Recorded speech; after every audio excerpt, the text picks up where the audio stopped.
आज हम आपके बीच में आए हैं साथियों। हमारे साथी राजस्थान से, उन्होंने भी आपके इस आंदोलन की रूपरेखा और इस आंदोलन को क्यों किया जा रहा है उसके बारे में आपको विस्तृत तौर पे बताया। आज हम भी आपके बीच में यहां उपस्थित हुए हैं और उपस्थित होने का मकसद यह है कि 3 काले कानून, देश जब एक तरफ जूझ रहा था कोरोना की मार से, ये मोदी की सरकार, बीजेपी की सरकार पूंजीपतियों को, किसानों को उनके डॉडी पिंड झुकाने का काम करने के लिए ये अध्यादेश लाई थी। और मैं ये कह सकता हूं दावे से, पहले अध्यादेश लाया गया, फिर कानून को जिस तरीके से प्रजातंत्र का गला घोट के लोकसभा और राज्यसभा में उसको पारित कराया गया, उस वक्त विरोध हुआ।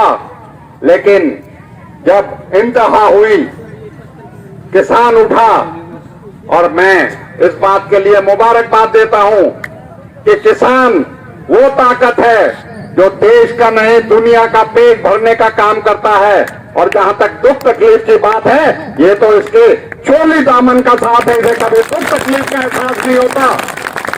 और आज एक मंच पे आके हिंदुस्तान का तमाम किसान, हिंदुस्तान का अन्नदाता आज इकट्ठा होके एक मंच पे एक ही आवाज लगा रहा है कि पहली बार हम अपनी ताकत को संगठित कर सके हैं। हम पहली बार इतना अनुशासित, इतना लंबा आंदोलन बिना किसी अहिंसा के चलना, वो हमारे दुख दर्द को बयान करता है, हमारे दर्द को झलकाता है कि हम अपना हक मांग रहे हैं। हम किसी से लड़ाई नहीं लड़ रहे, लेकिन हम ताकत रखते हैं, हम क्षमता रखते हैं इस बात की, अगर नौबत आएगी तो हम उसके लिए भी तैयार हैं। और हम आज आपके बीच में जब आए हैं, एक बात को कहने के लिए आए हैं। साथियों, जब यह आंदोलन चल रहा था, चाहे विधानसभा की बात हो, चाहे सड़कों की बात हो, हमने अपने तरीके से उसमें जो हमारी जिम्मेवारी आप लोगों ने, आपकी नुमाइंदगी के तौर पे हमें थी, हमने उसके लिए बखूबी निभाने का काम किया। चाहे चंडीगढ़ की बात थी, चाहे अन्य किसी जिले। मेरे को खुशी इस बात की होती है कि सबसे पहले हम पलवल गए, हमारे पड़ोस में धरना था, वहां जाके हमने अपना समर्थन दिया। हम शाहजहांपुर बॉर्डर गए, जहां अलवर जिले के लोग भी, हरियाणा के लोग भी वहां किसान भाइयों के साथ मिलके अपनी आवाज को बुलंद कर रहे थे। हम गुड़गांव भी गए, जहां हमारे कुछ साथी जो है वहां किसानों के हक में अपना कर रहे थे। सबसे ज्यादा बड़ी आज खुशी मेरे को इस बात की हो रही है कि मौलाना साहब ने, रशीद साहब ने, उनके सभी साथियों ने मेवात का नाम भी उन सुनहरे अक्षरों में लिखा है कि यहां से भी आंदोलन की लड़ाई जो है वो चल रही है। हमारे साथी भाई शेर मोहम्मद एक दिन अपने साथियों के साथ अलवर आए थे। हमें याद है उस दिन भाई रमजान ने हमें फोन करके कहा था, हम तीनों विधायकों ने उसी दिन फिरोजपुर झिरका में जाके और पुलिस से कह दिया था, अपने होश में रहो, हम किसानों के साथ हैं, अगर इनके साथ कुछ बात, इनके साथ नाइंसाफी होगी तो हम इस चीज को बर्दाश्त नहीं करेंगे। इस बात के लिए मैं आज भी आपसे कहने के लिए आया हूं कि हम आपकी समर्थन कर रहे हैं, क्योंकि विपक्ष जो है बहुत जोर लगा रहा है, बीजेपी बहुत जोर लगा रही है।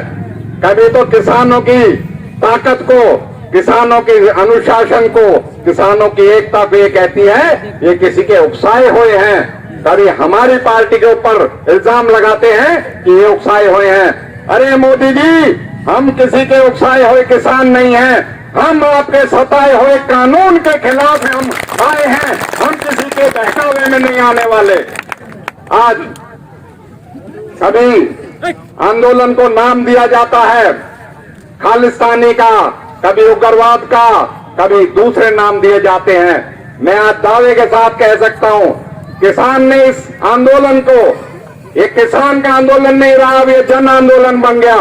और ये धर्म, जाति, भाषा और रंग भेद से ऊपर उठ के ये तमाम किसानों का आंदोलन है। और ये किसान आंदोलन अब इतनी ताकत बन चुका है कि जो इसकी अनुरूप और जो इसकी भावना को नहीं समझेगा उसको ये झेलना पड़ेगा।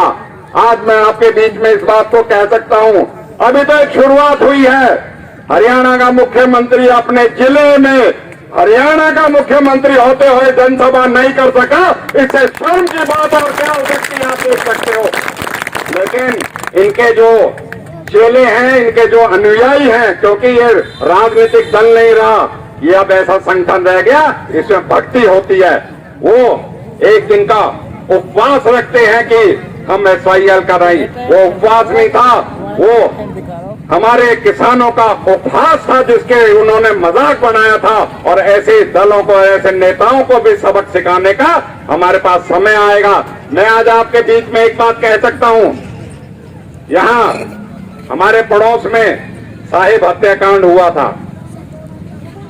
आप सब लोगों ने, हमने मिलकर, जमान साथी हैं यहाँ, एक बड़ा लंबा संघर्ष और अपनी गिरफ्तारियां तक दी थी।